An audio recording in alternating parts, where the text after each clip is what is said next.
Hello guys, welcome back to the channel Roadrunner 400, and today we are here once again with a new issue that we are facing. So यहाँ पे हमारे को अब vibration की problem दोबारा से देखने को मिल रही है विंडशील्ड की तरफ से। इस बार जब हाईवे पे बाइक जाती है तो इस तरफ जहाँ पे मैं आपको पॉइंट आउट कर रहा हूँ यहाँ पे वाइब्रेशन काफ़ी ज़्यादा मेरे को फ़ील हो रही है। बाइक चलाने का एक्सपीरियंस बहुत ही ख़राब हो रहा है क्योंकि यहाँ आई गेस कोई नट वगैरह लूज़ है जिसकी वजह से वो रैटल नॉइज़ वो वाइब्रेशन दोबारा से फ़ील हो रही है। ये विंडशील्ड आप देख ही सकते हैं, यहाँ पे स्क्रूज़ हैं। सो आई एम सस्पेक्टिंग कि यहाँ पे इसी वजह से कोई नॉइज़ है, यहीं पे कोई नॉइज़ है। आई बिलीव विंडशील्ड के पीछे यहाँ कहीं नॉइज़ है, कोई नट लूज़ होने की वजह से। बाइक स्टार्ट करके मैं आपको नॉइज़ इसकी सुनाऊंगा नहीं क्योंकि माइक्रोफोन पे आवाज़ ढंग से कैप्चर होती नहीं है। So without wasting further time let's take our bike to the service centre for a quick inspection कि इसमें प्रॉब्लम है क्या। सो आ गए हम अपने सर्विस सेंटर में। ये सर्विस इंजीनियर ने यहाँ से हमारे नंबर प्लेट को सबसे पहले निकाला है कि यहाँ से अगर कोई नॉइज़ है तो वो यहीं पे रेक्टिफाई हो जाए। नट्स वगैरह टाइट करके यहाँ ये देखेंगे अगर ये इशू विदाउट विंड स्क्रीन हटाए ही रिज़ॉल्व हो जाए तो। बट मुझे ऐसा लगता नहीं है, ये नॉइज़ कहीं अंदर से आ रही है। लेट्स सी होता क्या है, देख लेते हैं।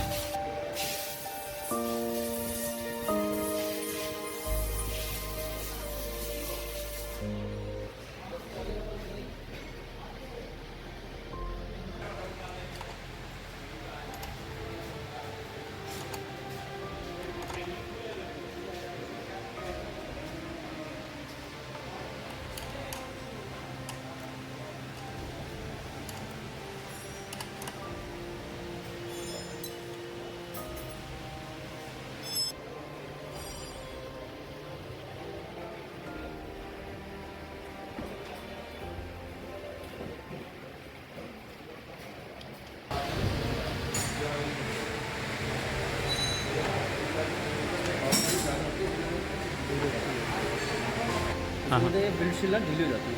अच्छा, तो तो ये नंबर प्लेट में कोई इशू नहीं था इसको, ये विंडशील्ड ढीली हो गई थी। हाँ हाँ ये अच्छा राउंड मार के देख लो। ठीक है, एक राउंड मार के चला के देख लेता हूँ। सो बाइक पे राउंड हमने मार लिया है और कोई इशू यहाँ रिज़ॉल्व होता दिखाई नहीं दिया। मेरे को फिर भी नॉइज़ आ रही थी। तो अब भैया क्या करेंगे कि आई बिलीव ये अब सारे के सारे स्क्रूज़ वापस कस रहे हैं। देख लेते हैं कि अगर और कहीं से नॉइज़ है जो कि कहीं और सुनाई दे रही है। एक्चुअली ऐसा भी होता है कभी कभी कि नॉइज़ एको होती है, रेजोनेट होती है, होती कहीं और है और वो फील बाइक के किसी और पार्ट में होती है। So we need to ensure that all other screws are tight as well.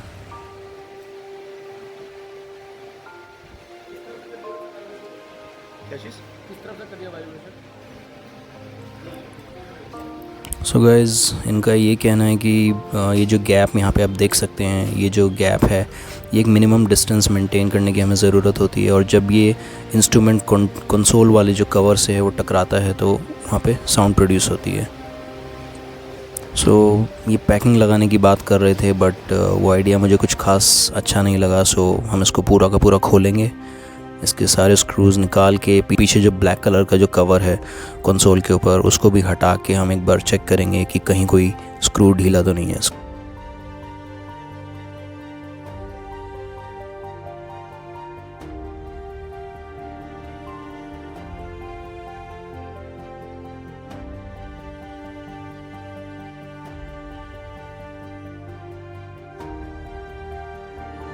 सो इसकी मेन विंडशील्ड अब हट चुकी है और पीछे कुछ इस तरीके का दिखता है जैसा कि पुरानी डोमिनार में था। एक ब्लैक कलर का कवर है जो कि कंसोल के आगे की तरफ लगता है।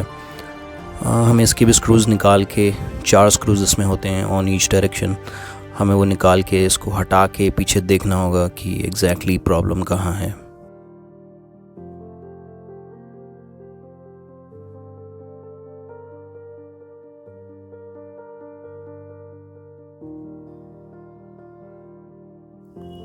सो गैस कवर हटने के बाद ये कुछ इस तरीके का दिखता है पीछे से। ये भी ब्लैक ही है और यहाँ पे एक रबर पाइपिंग हम देख रहे हैं, लाइनिंग देख रहे हैं, जो कि वाइब्रेशन रिड्यूस करने के लिए काम आनी चाहिए, बट वाइब्रेशन तो हमें फिर भी सुनाई दे ही रही है इस बाइक में। सो आई गेस अब हमें ये स्क्रूज़ टाइट करने होंगे।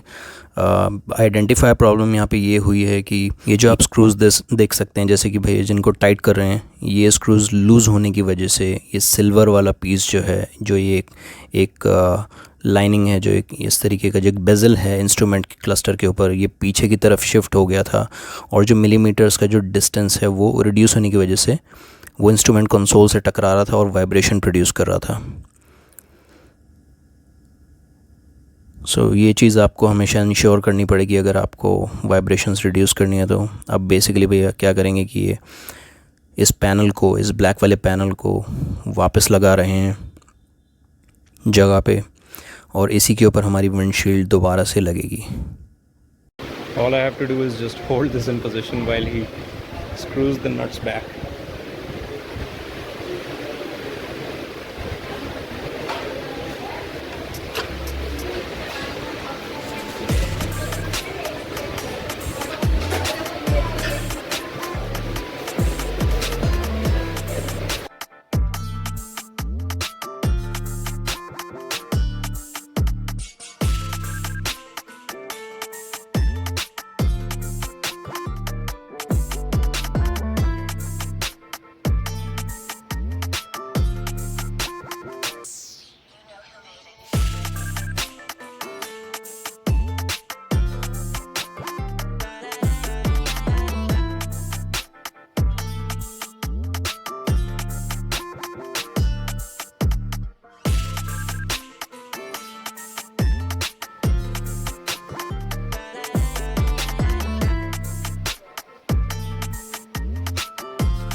तो गैस जिस तरीके से एक नट कसे जा रहा है, मुझे लग रहा है फ्री हो चुका है, ये जो स्लॉट है फ्री हो चुका है और इसके पीछे का नट टूट चुका है।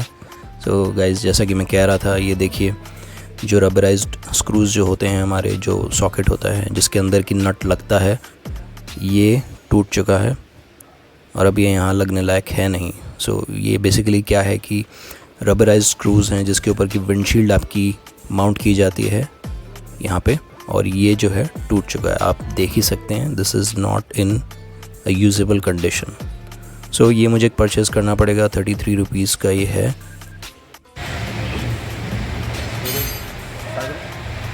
अभी तो मैंने इसकी विंडशील्ड टाइट करी है और 2-3 रबड़ नहीं डाली है अभी। उसके बाद बोल्ट कितने थे वो चेक करें, इंजन के बोल्ट। बाकी अब गाड़ी एकदम ओके है, अब वो चला के देखो, गाड़ी में कोई प्रॉब्लम नहीं। ठीक है। सो आपने स्क्रूज़ जो रबर वाले थे वो यहाँ पे विंडशील्ड के अंदर बदल दिए हैं।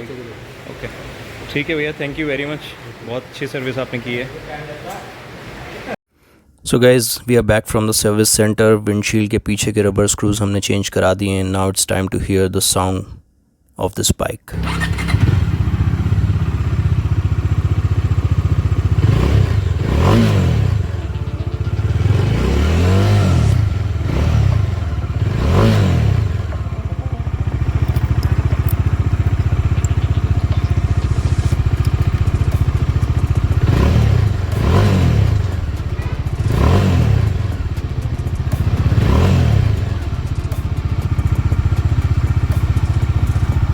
सो गाइस इस टाइम मुझे कोई इशू फील हो नहीं रहा है, इसको पूरे रास्ते में चला के आया हूँ, वाइब्रेशन मुझे कोई फील नहीं हो रही है। सो रबराइज स्क्रूज़ के रिप्लेसमेंट से आई बिलीव ये इशू रिजॉल्व हो चुका है। I hope this will help you as well with the vibration issue. If you like the video please hit the like, share and subscribe. Until the next one, take care of yourselves and have a nice rest of the day. Peace out.